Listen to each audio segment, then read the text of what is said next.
Halo semuanya, kembali lagi di perkuliahan kita untuk mata kuliah akuntansi biaya.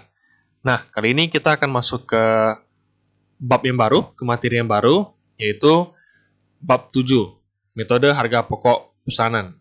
Jadi, di bab ini kita akan lebih berfokus untuk melihat perhitungan biaya, pencatatan biaya untuk kegiatan produksi. Nah, produksi yang berdasarkan pesanan. Jadi, produksi itu ada dua, ada yang produksi massal sama produksi by order atau dari pesanan. Ya, simpelnya kalau produksi massal, belum ada yang mesen pun kita udah produksi, baru kita jual. Kalau produksi berdasarkan pesanan, berarti tunggu ada yang mesen, baru kita produksi, gitu. Jadi bedanya, satu nunggu pesanan, baru kita produksi, yang satunya produksi, baru dijual, baru kita cari customer, seperti itu. Oke, langsung saya bahas materi kita. Untuk yang pertama, kita melihat konsepnya dulu. Konsep metode harga pesanan. Nah, dalam metode ini, biaya-biaya produksi dikumpulkan untuk pesanan tertentu. Jadi, kita menghitung biaya produksinya itu per pesanan.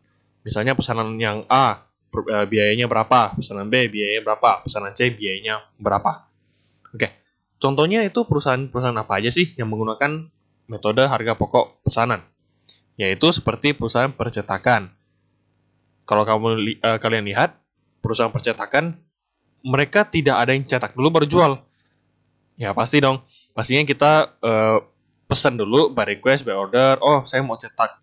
Misalnya kwitansi deh, 10 buku, 100 buku. Baru mereka cetakkan, seperti itu. Jadi, by order, ada pesanan, baru dikerjakan.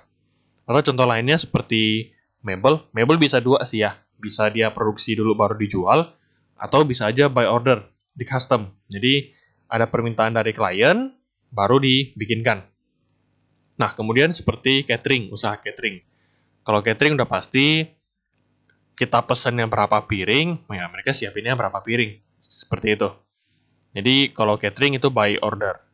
Nah, jadi secara singkat, untuk menghitung harga pokok per satuan pesanan, kita hitungnya dengan cara gimana? Kita totalkan semua biaya produksinya untuk pesanan tersebut, kemudian kita bagi dengan jumlah satuan produk pesanan.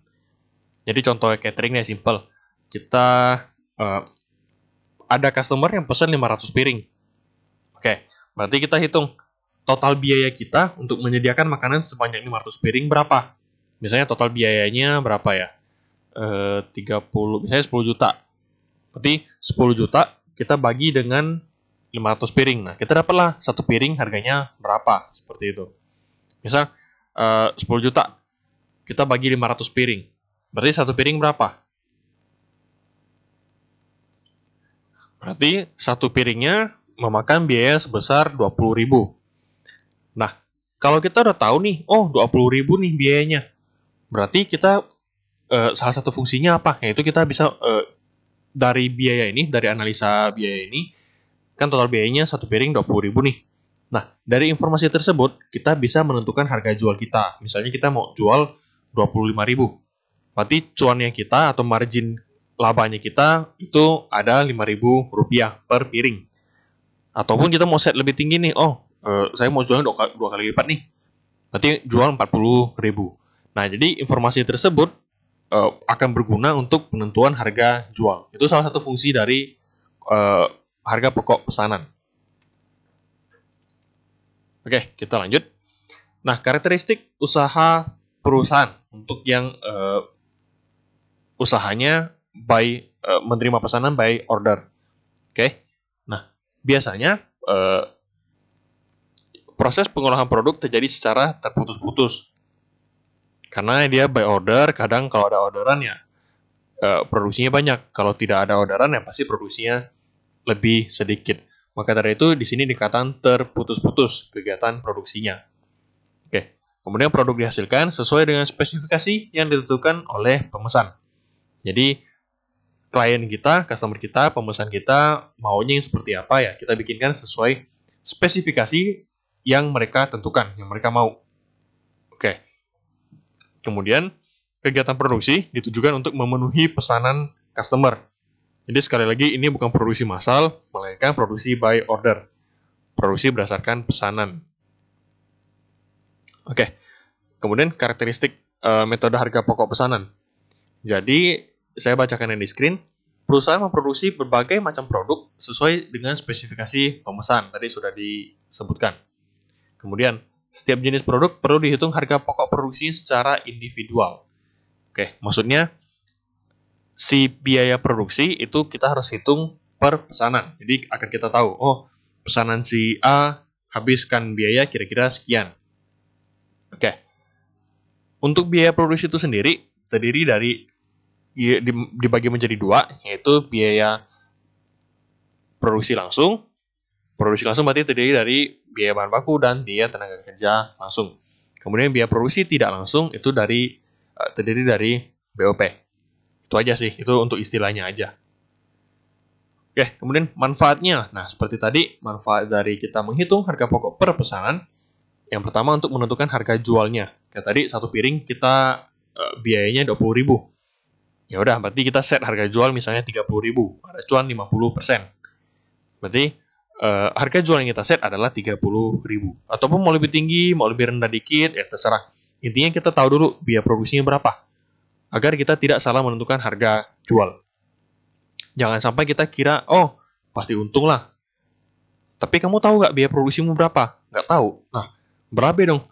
Jangan sampai biaya produksimu 20.000, kamu jualnya malah 15.000. Kalau kelamaan seperti itu, ujung-ujung tutup dong usahamu. Ya, simpelnya seperti itulah.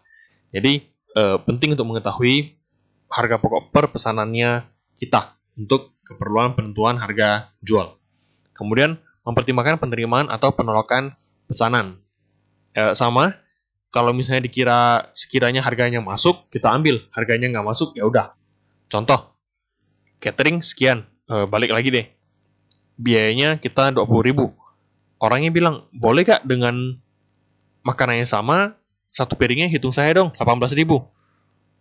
Oke, kalau seperti itu, apakah kita akan terima atau kita tolak? Ya pasti ditolak dong. Masa kita satu piring udah rugi 2.000? Gitu. Masa kerja sosial, padahal ini kan bisnis. Kayak gitu. Nanti merupakan salah satu pertimbangan kita untuk menerima atau menolak sebuah pesanan. Berikutnya, untuk memantau realisasi biaya produksi. Jadi apakah biaya produksi kita over untuk pesanan ini, atau sudah sesuai anggaran, ataukah apapun itulah. Intinya apakah yang dianggarkan sesuai dengan yang direalisasikan. Kita kontrol biaya kita. Lanjut, untuk menghitung laba rugi tiap pesanan. Kemudian menentukan harga pokok persediaan produk jadi dan produk dalam proses yang disajikan dalam laporan posisi keuangan. Jadi kalau misalnya kita terima orderan tanggal 15 Oktober deh misalnya. Oke. Sampai 31 Oktober ternyata belum ada yang jadi. Semuanya masih on proses, masih dalam proses. Oke. Kalau seperti itu kan berarti ujung-ujung pada laporan posisi keuangan kita atau di neraca kita pasti akan muncul satu akun yang namanya persediaan setengah jadi atau persediaan barang dalam proses. Oke. Pasti perlu angka dong, perlu saldo dong. Nah, saldo ini akan kita peroleh kalau kita ada mengkontrol biaya untuk si pesanan tersebut. Jadi kita tahu, oh pesanan si A masih belum jadi nih, masih dalam proses. Kalau dirupiahkan, totalnya sekian rupiah, sekian juta rupiah misalnya. Nah, berarti kan kita butuh satu angka untuk kita sajikan ke dalam laporan posisi keuangan. Angka untuk si persediaan barang dalam prosesnya itu sendiri. Oke, jadi untuk kontrol biaya produksi ini juga bermanfaat untuk perhitungan berapa sih saldo persediaan kita nantinya di akhir periode. Oke, lanjut. Nah, pencatatan biaya produksi. Jadi, ada beberapa pencatatan yang harus dilakukan terkait biaya produksi sih. Jadi, seperti bahan baku, pasti ada pakai bahan baku dong. Kita catat sebagai biaya. Nah, ini udah kita pelajari di bab 2. Kemudian pencatatan biaya tenaga kerja. Udah pelajari di bab 3, pencatatan BOP, bab 4, BOP yang sesungguhnya maupun yang dibebankan. Jadi, seluruh materi yang kita pelajari sebelumnya akan kita tuangkan ke dalam bab 7 sama 8 ini. Jadi ini bab 7 bakal kepake semua ilmu yang sebelumnya sudah kita pelajari. Baik, Kemudian pencatatan harga pokok produk selesai dan harga pokok barang dalam proses atau persediaan yang setengah jadi masih proses. Seperti itu. Jadi ini adalah beberapa pencatatan yang akan kita pelajari di bab ini. Baik, untuk menghitung harga pokok pesanan, kita bakal pakai satu kartu kontrol, kartu bantu lah, tabel bantuan. Nah, tabel tersebut dinamakan sebagai kartu harga pokok pesanan atau job order cost sheet.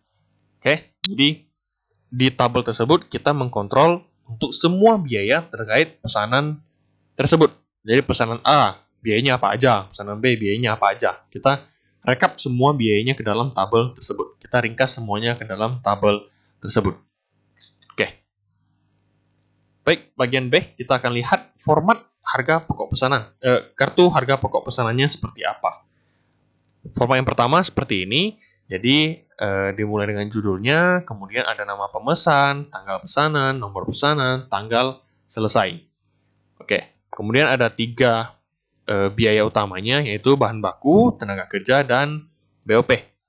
Kemudian kita masukin nih, tanggal 2 ada pakai bahan baku sekian misalnya. Kemudian tenaga kerja langsung, tanggal 2, tanggal 3, tanggal 5, tanggal 10. Ada bayar upah sekian, sekian, sekian, sekian. Kemudian tanggal 12 Oktober kita ada bebankan BOP sekian. Berarti totalnya sekian. Nah, dapatlah total untuk pesanan 001. Ini format yang pertama. Kita lihat format yang kedua. Oke. Ya, jadi dia kurang lebih sama. Ini ada nomor pesanan, jenis produk, tanggal pesanan, tanggal selesai, pemesan, sewa pesanan, jumlah, dan harga jual. Nah, ini juga nanti tinggal diisikan dengan masing-masing biaya. Format ketiga, ini yang format akan kita gunakan. Jadi, kalau kalian tanya, Pak, lebih bagus pakai mana? 1, 2, 3. Ya, terserah kalian. Lebih cocok pakai yang mana, silakan kalian pakai.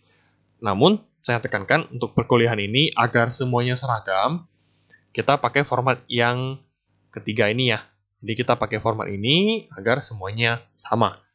Jadi, dimulai dengan judul, kartu harga pokok pesanan, kemudian tanggal pesanan, nomor pesanan, dan tanggal selesai. Misalnya nih, nanti di soal tidak terdapat atau tidak dicantumkan dia tanggal pesannya berapa dan tanggal selesainya berapa. Ya udah, kalian strip aja, nggak masalah. Isikan data yang memang ada aja. Oke. Kemudian ini tanggalnya, keterangannya jika diperlukan. Kemudian total masing-masing biaya. Oke. Nanti di bawah sini ada keterangan rekap harga pokok produk pesanan diisikan dengan ini kalkulasinya. Jadi misalnya di bahan baku sini ada 100.000 misalnya. Nah, dapatnya dari mana? Ya udah, kalian hitungin di sini di bawah. Berapa tambah berapa sama dengan berapa, nanti ditotalkan. Dapatlah total biayanya berapa. Jadi jumlah di sini akan sama dengan total yang dihitung di bawah. Oke, jadi ini format yang akan kita gunakan selama perkuliahan ini. Lanjut, pengolahan produk melalui satu departemen produksi.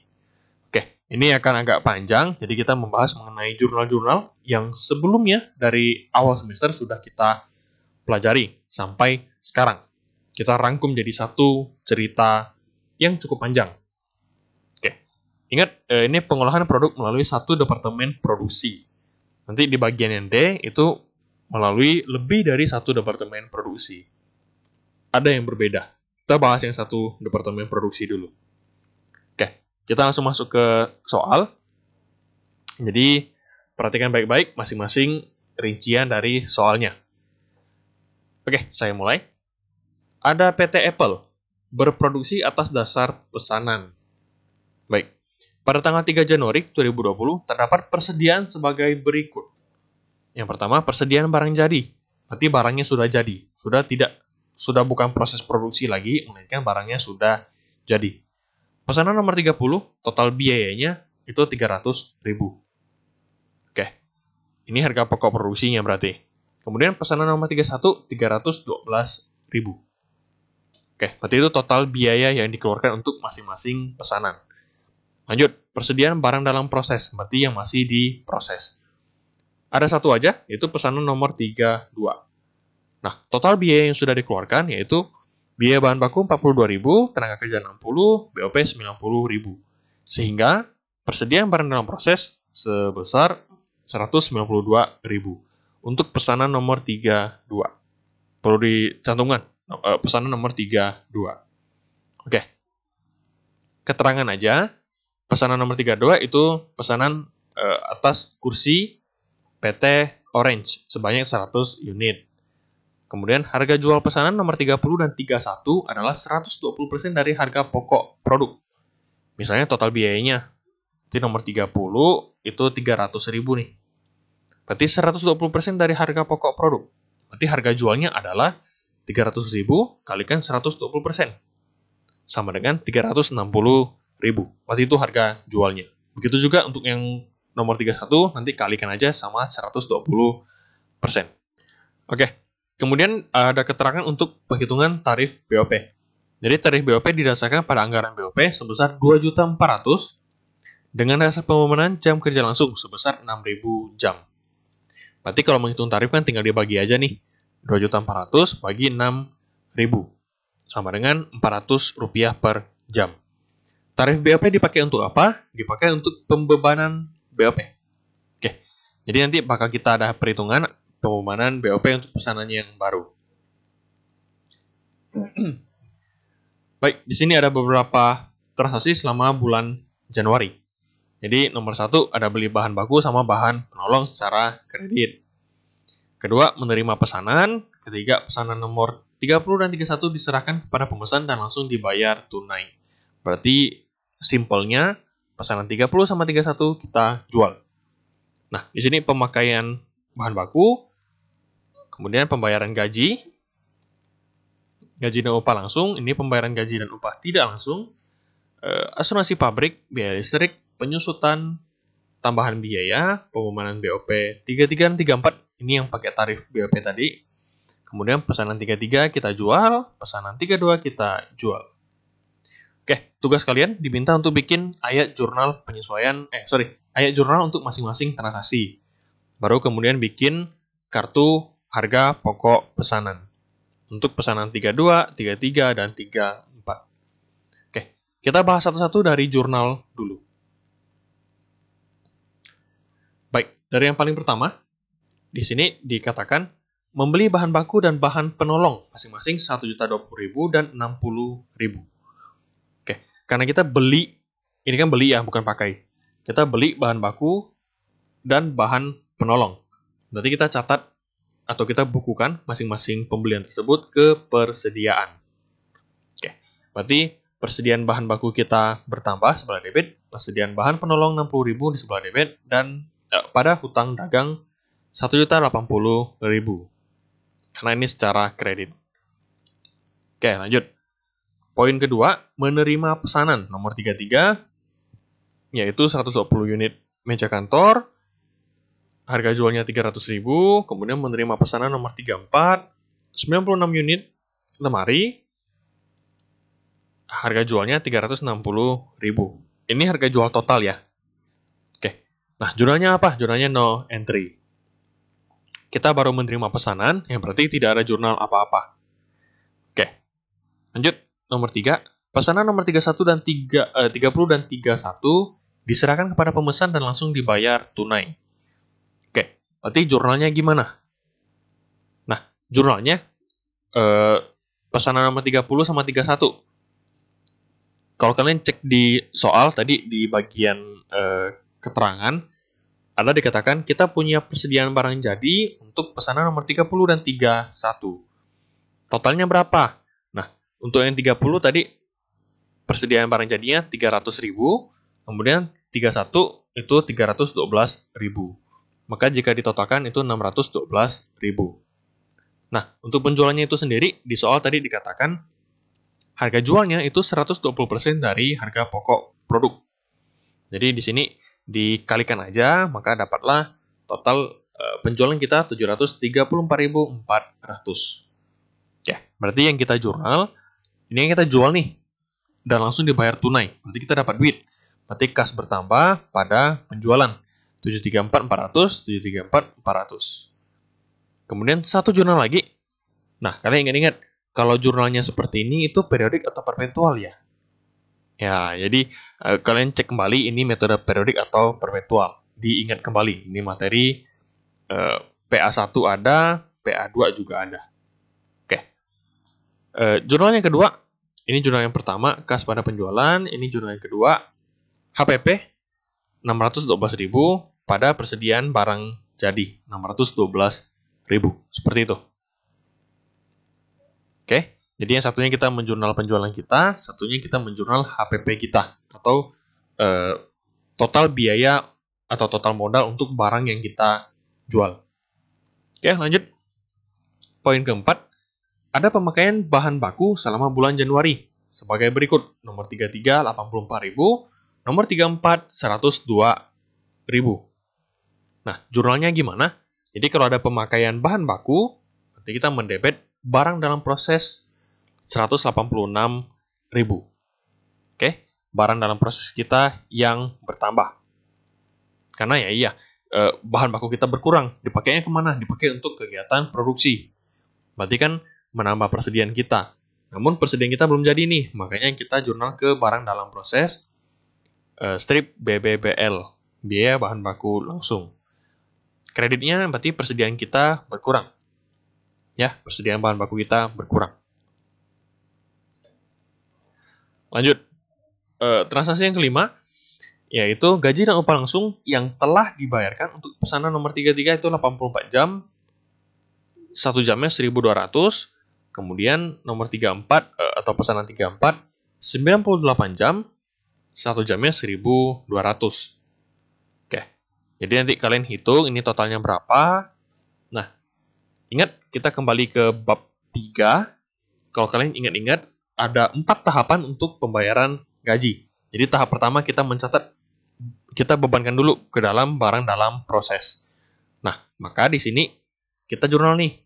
Barang dalam proses 218.400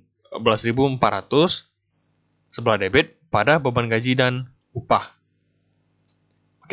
Nah, kalau kita ingat-ingat kembali di bab 3, kalau lupa buka aja materinya. Nah, di bab ketiga kita ada 4 tahapan. Tahap pertama kita mencatat barang dalam proses pada beban gaji dan upah.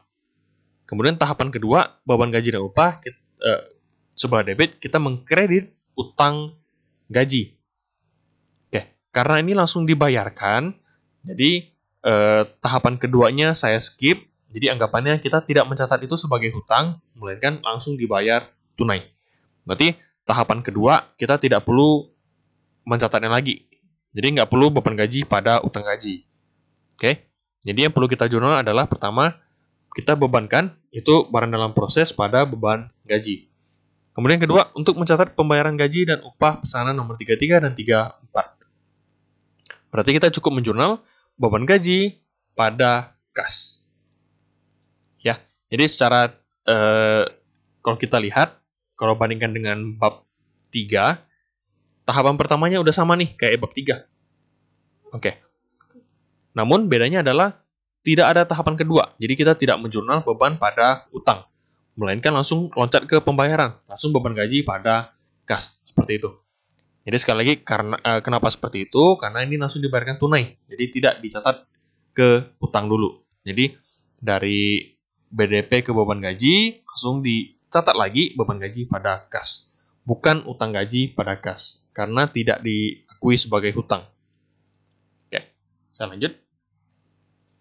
Sama halnya dengan poin ke-6, di sini gaji dan upah tenaga kerja tidak langsung, berarti komponen dari BOP, yang telah dibayarkan 48.000. Nah, pertama kita catat pembebanannya dulu. Nanti di sini kita mencatat sebelah debit BOP sesungguhnya pada beban gaji atau upah. Kenapa seperti itu? Karena ini realisasi pembayarannya. Oke, ini realisasi pembayaran. Karena upah tenaga kerja tidak langsung itu masuk ke komponen BOP. Jadi ingat, kalau ada BOP yang benar-benar dibayarkan, berarti dia dicatat langsung ke BOP sesungguhnya. Oke, berarti dia mendebet BOP sesungguhnya, kreditnya beban gaji dan upah. Baru pada saat bayar, kita mencatat beban gaji pada kas. 48.000, seperti itu. Lanjut, poin ke-7. biaya asuransi pabrik selama setahun 288.000 telah dibayarkan. Ingat, kalau kita bayar selama setahun, berarti kita istilahnya itu kita bayar di muka. Berarti pada saat bayar, kita mencatat asuransi dibayar di muka 288 pada kas, pada saat bayar. Oke. Namun pada saat akhir bulan, kita kan harus mencatat biaya asuransinya ya. Nah, kita catatnya lewat apa sih? Yaitu lewat jurnal adjustment, jurnal penyesuaian. Untuk berapa bulan? Pastinya untuk bulan itu doang. Oke, berarti karena 288 ini untuk setahun, berarti kan 12 bulan. Nah, kamu bagi dulu. Jadi 288 bagi 12 bulan, berarti satu bulan dapatlah 24.000. Oke, berarti di akhir bulan, kamu harus buka satu jurnal penyesuaian, kamu harus mencatat beban asuransi pabrik pada asuransi dibayar di muka. Ini materi harusnya sudah masih diingat, karena ini materi penyesuaian, bukan bab di mata kuliah PA1. Oke, lanjut. Nah, setelah kamu menjurnal, jadi si beban asuransi ini kan sebenarnya komponen dari BOP ya. Nah, maka dari itu kita mencatat pembebanan biaya asuransi tersebut. Jadi beban asuransinya kita catat sebagai BOP sesungguhnya. Maka di sini kita catat BOP sesungguhnya pada beban asuransi pabrik. Fungsinya apa sih dicatat seperti ini? Agar masing-masing biaya yang muncul itu dimasukin ke kamarnya masing-masing. Contoh, ini kan biaya asuransi pabrik nih. Dia kan komponen dari BOP. Nah, maka dari itu kita harus mencatat biaya tersebut sebagai komponen dari BOP. Dengan cara apa? Karena sebelumnya kita udah catat kita mendebit beban asuransi pabrik, maka di saat pencatatan pembebanan kita harus mengkreditkannya kembali. Jadi agar si beban asuransinya hilang, kena ini juga hilang. Nah, yang tersisa adalah BOP sesungguhnya 24.000. Jadi dicatat ke pos yang seharusnya. Itu aja. Oke, transaksi ke-8, biaya listrik pabrik bulan berjalan. Jadi ini ada pembayaran listriknya. Kita catatnya gimana? Kita catatnya beban listrik pabrik 12.000 pada kas 12.000. Sekali lagi, beban listrik pabrik itu komponen dari BOP. Makanya kita buka satu jurnal untuk mencatat pembebanannya, yaitu BOP sesungguhnya pada beban listrik pabrik. Ya, jadi at the end, beban listrik pabrik ini akan 0 karena sudah dibuka di jurnal pembebanan. Dia dialihkan menjadi BOP sesungguhnya.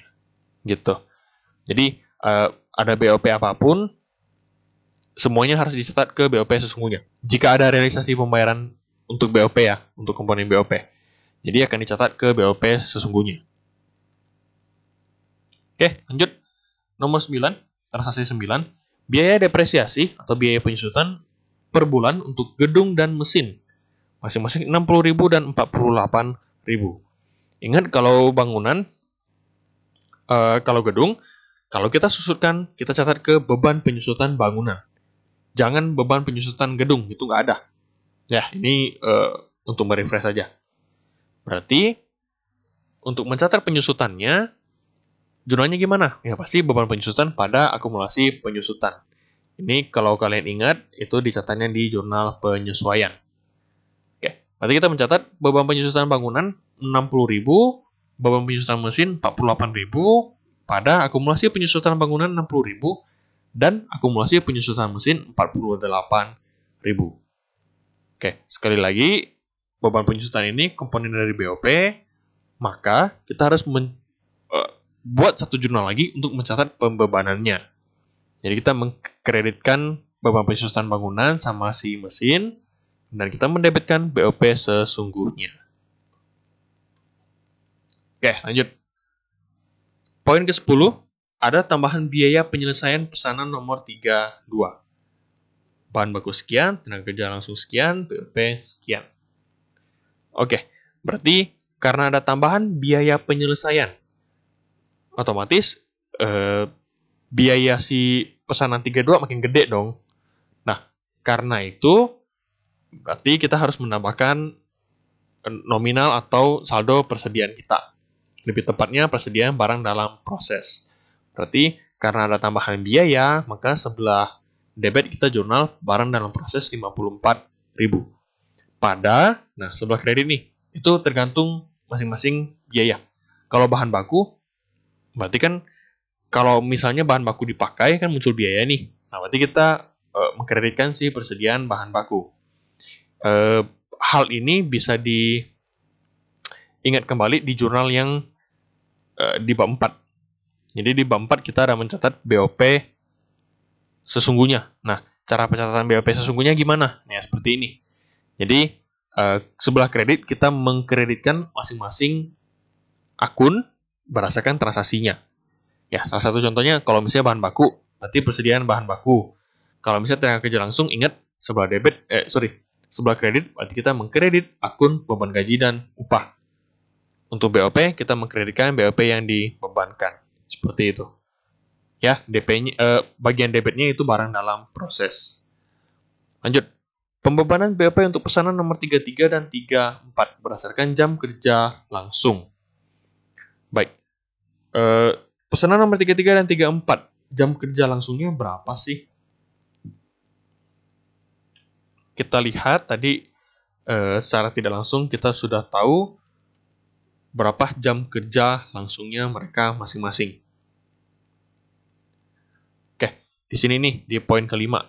Di sini dikatakan untuk nomor 33 total jam kerjanya itu 84 jam. Kemudian untuk nomor 34 itu 98 jam. Jadi informasinya sudah disediakan di sini. Ya, sudah disediakan di soal. Pandai-pandai kita cari aja, karena info yang satu dengan info yang lainnya bisa aja berhubungan.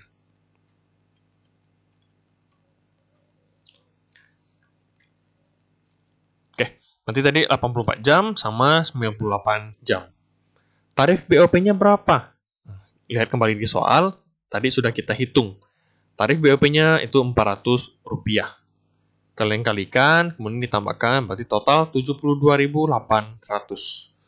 Berarti pembebanan BOP, ingat jurnal pembebanan BOP. Berarti kita mendebit barang dalam proses dari BOP, kita mengkreditkan BOP yang dibebankan. Oke, kita lanjut. Nah, pesanan nomor 33 diserahkan kepada pemesannya dan dibayar tunai. Jadi pesanan kita jual ke customer dan dibayar tunai. Oke, jurnalnya. Nomor 33 itu harga jualnya berapa?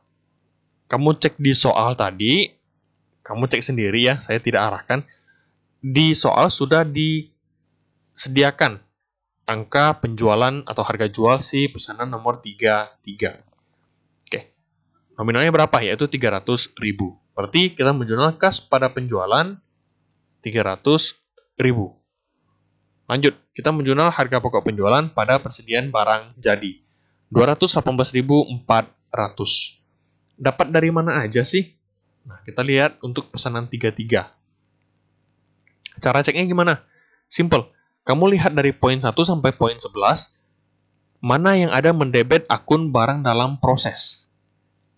Oke, kalau kita lihat dari paling pertama ya, yang ada menjurnal barang dalam proses. Oke, di sini tidak ada.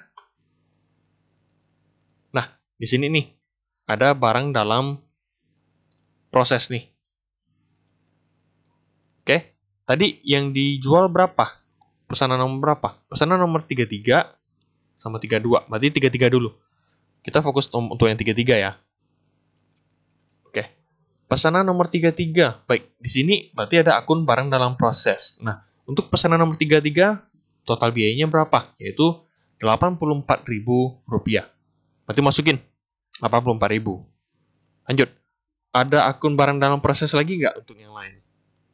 Oke, poin kelima ternyata ada barang dalam proses. Untuk pesanan nomor 33, itu 84 jam kalikan dengan 1.200. Itu nanti kalian kalikan, tapi totalnya adalah 100.800 rupiah. Oke, itu biaya tenaga kerja langsungnya. Lanjut, cari barang dalam proses lain lagi. Di sini nggak ada. Di sini juga nggak ada. Di sini juga nggak ada akun barang dalam proses. Di sini juga tidak ada. Nah, di sini ada. Ini ada akun barang dalam proses, cuman dia pesanan nomor 32. Kita carinya 33. Berarti di skip. Nah, di sini juga ada barang dalam proses. Pesanan nomor 33. Baik, jadi pesanan nomor 33 itu BOP-nya berapa sih? Berarti kan 84 jam kalikan 400 rupiah. Sama dengan 33.600. Berarti kalian totalin nih. Sudah saya totalkan.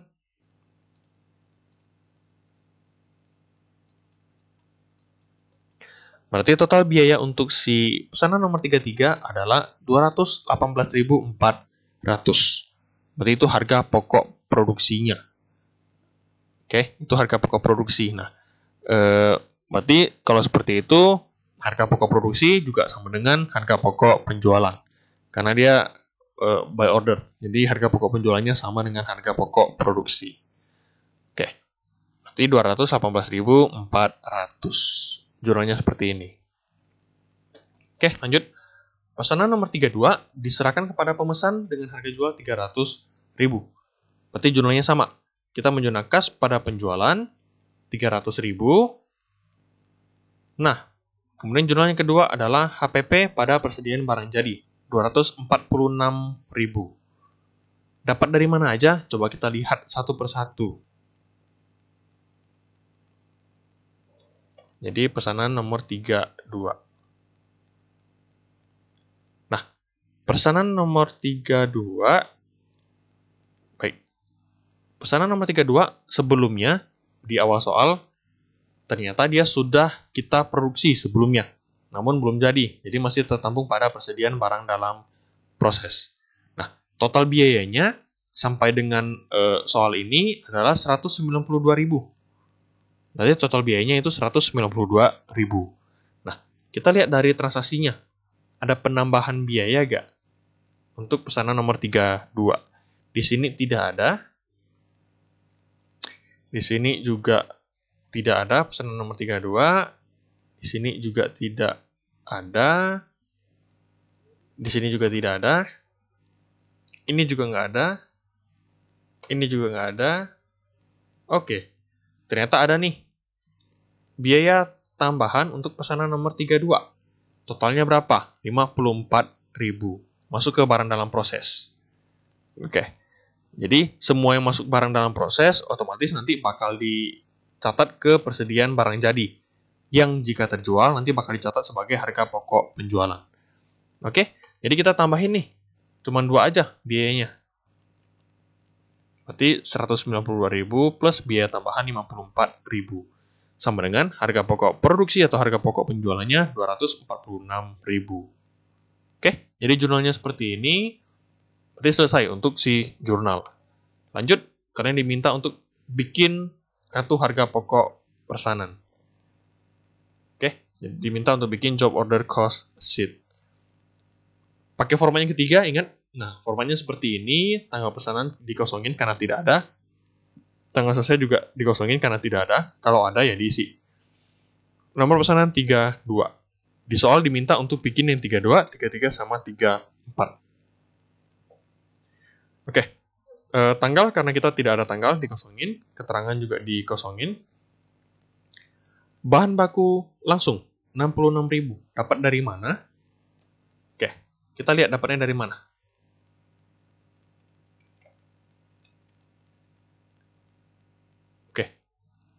Jadi, di sini sudah ada masing-masing biayanya. Jadi, pesanan 32, bahan bakunya 42.000, tenaga kerjanya 60.000, BOP 90.000. Oke, kita masukin ke dalam job order cost sheet-nya 42, 60, 90. Ditambahkan dengan biaya tambahannya si nomor 32. Nah, ada nih biaya tambahannya. Nanti bahan baku, tenaga kerja, sama BOP kita masukin ke dalam job order cost sheet-nya. Dimasukin, nah dapatlah totalnya. Ini 66.000, 78 sama 102. Baru nanti kamu masukin ke dalam sini, ini masukin, ini ke BOP. Oke, sama dengan totalnya 246. Ini juga 246. Oke. Nah, ini kartu harga pokok pesanannya. Berarti total biaya kita kan 246.000 nih. Sama nggak dengan yang kita jurnal tadi? Kita cari ya, di mana kita menjurnal HPP untuk si pesanan 32. Oh, ternyata di sini ada pesanan nomor 32, HPP-nya 246. Berarti sama dengan yang di kartu harga pokok pesanan 246. Lanjut lagi, pesanan nomor 33. Total bahan bakunya 84.000, BTKL, BOP, jumlahnya 218.400. Oke, di bagian bawah kalian masukin perhitungannya. Kalau bahan baku langsung tadi di soal langsung dikatakan 84.000, tidak ada hitungan. Berarti masukin aja. BTKL tadi ada perhitungan jam sama tarifnya, berarti kalian masukin di sini. Kemudian BOP juga sama, ada perhitungan jam kerja langsung sama tarif BOP. Dapatlah ini di sampingnya totalnya 218.400. Oke, pernah dijual nggak? Oh, ternyata pernah. Jadi pesanan nomor 33 pernah dijual dan HPP-nya 218.400. Sama dengan kartu harga pokok pesanan kita nggak? Oh, ternyata sama nih, 218.400. Jadi bukan harusnya sama ya, tapi memang pasti sama. Kalau beda ya berarti ada kesalahan. Oke, lanjut. Pesanan nomor 34.